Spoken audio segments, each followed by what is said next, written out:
आप देख रहे हैं देश लाइव, देश की आवाज। आदाब, नमस्कार, सत श्री अकाल। देश लाइव में आपका स्वागत है। मैं हूं सहल कुरैशी।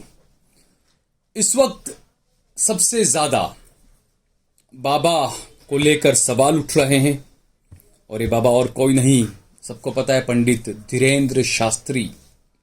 और कई लोग ये भी कह रहे हैं, कई लोग क्या, नरेंद्र मोदी के खुद के खास दोस्त ये कह रहे हैं कि बाबा धीरेंद्र शास्त्री जो हैं वो बीजेपी की और नरेंद्र मोदी की उपज है 2024 का लोकसभा चुनाव जीतने के लिए।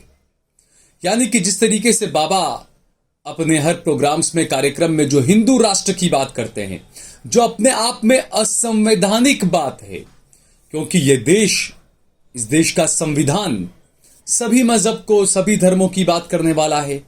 और ये अजीब दोहरा चरित्र यहां पर सरकारों का और प्रशासन का भी देखा जा रहा है कि जब कोई अगर मुस्लिम राष्ट्र की बात करे तो उसको उठा के आप जेल में डाल दो। हालांकि कोई मुस्लिम राष्ट्र की बात कर रहा नहीं है, लेकिन उसको गलत कहते हैं। और जब कोई हिंदू राष्ट्र की बात करता है तो उसको वाहवाही उसकी करने लगते हैं। तो यहां पर सवाल उठने लगे। अब धीरेंद्र शास्त्री हर जगह पर अपने अलग अलग कार्यक्रम में जिस तरीके की जो बातें करते हैं, पिछले दिनों एक वीडियो आया कि किस तरीके से वो ढोंग करते हैं। 3 अलग अलग कार्यक्रम में एक ही लड़के को उन्होंने अपने पास बुलवाया और उसने जो नाटक किया वो सबने देखा। अब जो है वो गुजरात के अंदर, क्योंकि बिहार में उनका अपना सत्संग वगैरह जो होता है वो चल रहा है, गर्मी की वजह से कार्यक्रम रद्द भी करना पड़ा। और हैरानी की बात तो यह कि 4 महीने के अंदर ये जो बाबा है पंडित धीरेंद्र शास्त्री, इनके कार्यक्रम में से 4 महीने में 21 लोग लापता हुए हैं, लेकिन अब तक उनका कोई अता पता नहीं है, मीडिया में कोई खबर नहीं है।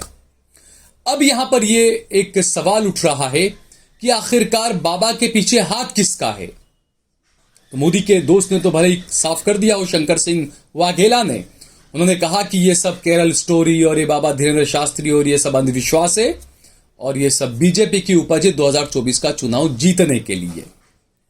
दूसरी तरफ गुजरात के ही एक वकील हैं, वरिष्ठ अधिवक्ता हैं, जिनका नाम है के.आर. कोष्टी।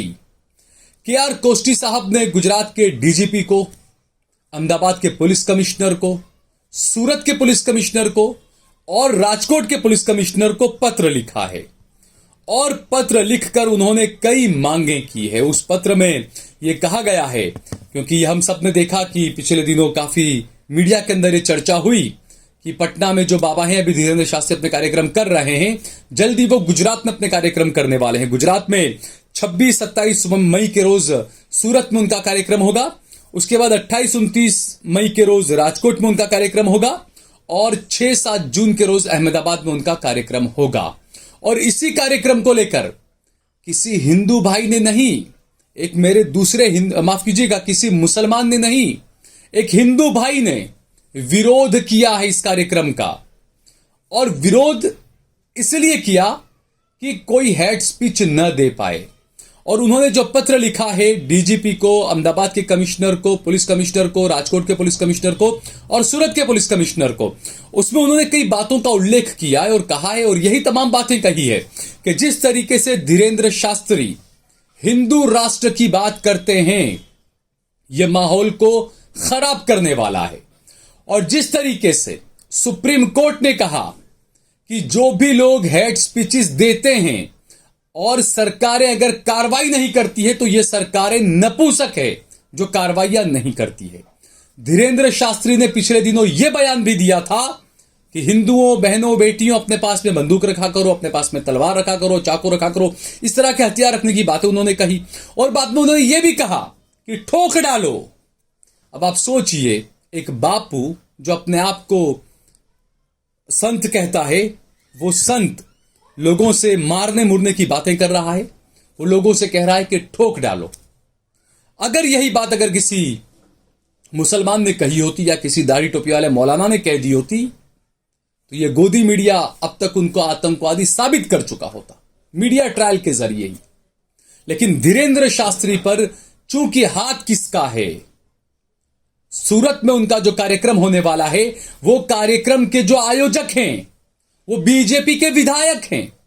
और इस बात का दावा किया है वरिष्ठ अधिवक्ता केआर कोष्टी ने, उन्होंने जो पत्र लिखा है, मैंने जो बताया कि जो डीजीपी को और Ahmedabad police commissioner, Surat police commissioner, Rajkot police commissioner को जो पत्र लिखा है, उस पत्र के अंदर उन्होंने ये बातें कही है कि सूरत में जो कार्यक्रम हो रहा है वो कार्यक्रम बीजेपी के विधायक उसके आयोजक हैं और कृपा करके आप कार्रवाई करें कि ऐसे कार्यक्रमों के अंदर शांति व्यवस्था न बिगड़ जाए, लॉ एंड ऑर्डर खराब न हो जाए, इस तरह के बकवास के भाषण न दिए जाएं। ये केआर कोष्टी साहब ने मांग की है गुजरात के पुलिस अधीक्षक से। तो ये जो चीजें आ रही है सामने, क्योंकि जिस तरीके से वो बयान दे रहे हैं, जिस तरीके से बीजेपी के नेता उनके कार्यक्रमों में जा रहे हैं, कभी ज्योतिरादित्य सिंधिया उनके सामने नतमस्तक होते हैं, कभी शिवराज सिंह, बीजेपी के कई सारे नेता, पटना में तो हमने देखा कि मोदी के कैबिनेट के कई लोग वहां पर मौजूद थे, बाबा के वहां पर दरबार में। और केआर कोष्टी ने एक और बात यहां पर बेहतरीन कही, उन्होंने कहा कि महाराष्ट्र के अंदर जो कानून है अंधविश्वास को लेकर, महाराष्ट्र में और दक्षिण भारत की कई जगहों पर एक कानून अंधविश्वास को लेकर बनाया गया है। केआर कोष्टी साहब का कहना है कि गुजरात में भी अब उस कानून की जरूरत है, क्योंकि जिस तरीके से जो अंधविश्वास फैल रहा है, चाहे वो अंधविश्वास चाहे मुल्ला लोग फैला रहे हो, चाहे पंडित लोग फैला रहे हो, चाहे कोई भी फैला रहे हो, मौलवी लोग फैला रहे हो, कोई भी फैला रहे हो, अंधविश्वास जो होता है उसके खिलाफ जनता को खड़ा होना चाहिए, चाहे कोई भी फैलाने वाला हो अंधविश्वास। तो कोष्टी साहब ने कहा कि महाराष्ट्र में जिस तरीके से कानून है अंधविश्वास के खिलाफ, इस तरीके के कानून की अब गुजरात में भी जरूरत है, क्योंकि इस तरह के जो बाबा लोग होते हैं इनको कई बार चैलेंज दिया गया। कई लोगों ने यह भी कहा कि बाबा धीरेन्द्र शास्त्री अगर इतना ही हर चीज का उपाय जानते हैं, सब कुछ जानते हैं, तो वो कैंसर का इलाज कर दें। कैंसर का इलाज क्यों नहीं कर रहे हो बताइए? इतने लोग कैंसर से मर रहे हैं गुजरात में, पूरे देश में, क्यों इलाज नहीं कर रहे थे वो उसका? कुछ लोगों ने, एक सूरत के व्यापारी हैं, उन्होंने ये कहा कि मैं एक पैकेट साथ में लेकर जाऊंगा, उसमें मैं तकरीबन 2 करोड़ के या 4 करोड़ के हीरे, डायमंड उसमें रखकर जाऊंगा। अगर बाबा धीरेन्द्र शास्त्री ने बता दिया कि उस पैकेट के अंदर कितने हीरे हैं, तो मैं ये तमाम हीरे उन्हें मुफ्त में दे दूंगा। अब ये हीरा व्यापारी कौन है? क्या एक माहौल खड़ा करने की कोशिश है कि वो जाएं और बाबा बता देंगे हाँ भाई इतने हीरे हैं, और बाद में वो हीरे सारे दे दे बाबा को, और मीडिया, गोदी मीडिया खूब हवा बना दे कि देखिए देखिए बाबा ने बता दिया कवर के अंदर कितने हीरे थे। दो काम हो जाएंगे, अंधविश्वास और ज्यादा बड़ा फैल जाएगा, और दूसरा वो हीरा व्यापारी उसका नाम हो जाएगा भाई, और तीसरा जो लोग आयोजक है जिस पार्टी के, उनका तो काम होना ही है। दूसरी एक और बात कि जो मोदी जी हैं वो वक्त वक्त पर कुछ ऐसे हथकंडे अपनाते हैं जिससे अंदाजा आ जाए कि कितने अनभक्त हैं, कितने हैं जो अब भी उन पर यकीन करते हैं, कितने लोगों ने मन की बात सुन ली, कितने लोगों ने थाली बजाई, कितने लोगों ने घंटी बजाई, कितने लोगों ने आरती उतारी। इस तरह की जो ये चीजें की जाती है ना मोदी जी के तरफ से, ये वही चीजें हैं सारी, कि इससे अंदाजा लगाया जाता है कि हां अभी कितने लोग हमारे साथ हैं, कितने लोग छोड़कर चले गए हैं, या कितने लोग नए आ चुके हैं, और यहीं से उनका वोटों का गणित जो है वो सही बैठ जाता है कि भाई पहले हमें 10 करोड़ या 15 करोड़ या 33 करोड़ जो भी वोट मिला, अब हमारे साथ में कितना वोट है।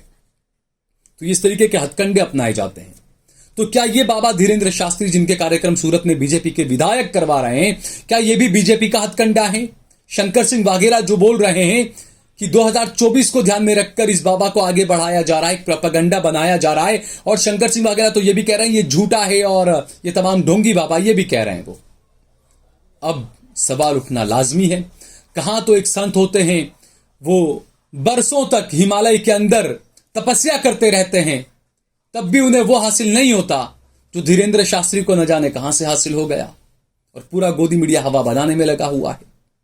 तो ये बात उठना लाजमी है कि आखिरकार इनके पीछे कौन है, अंधविश्वास क्यों फैलाया जा रहा है, और वोट लेने के लिए अंधविश्वास फैलाना कितना सही है, कितना गलत है।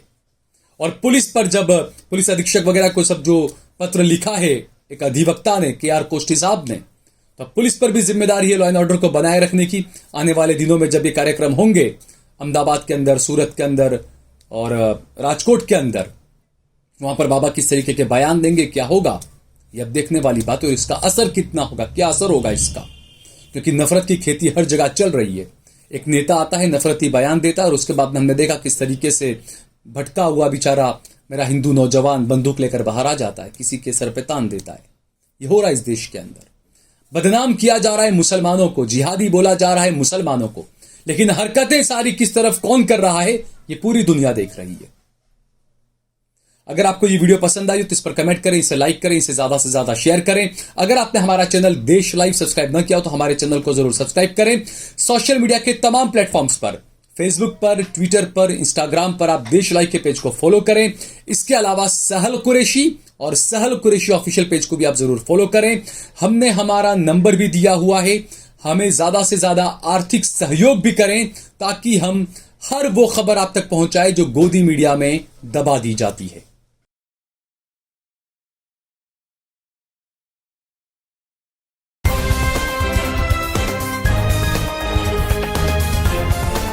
देश और दुनिया की तमाम छोटी और बड़ी खबरों के लिए हमारे चैनल को सब्सक्राइब करना न भूलें और बेल का बटन जरूर दबाएं।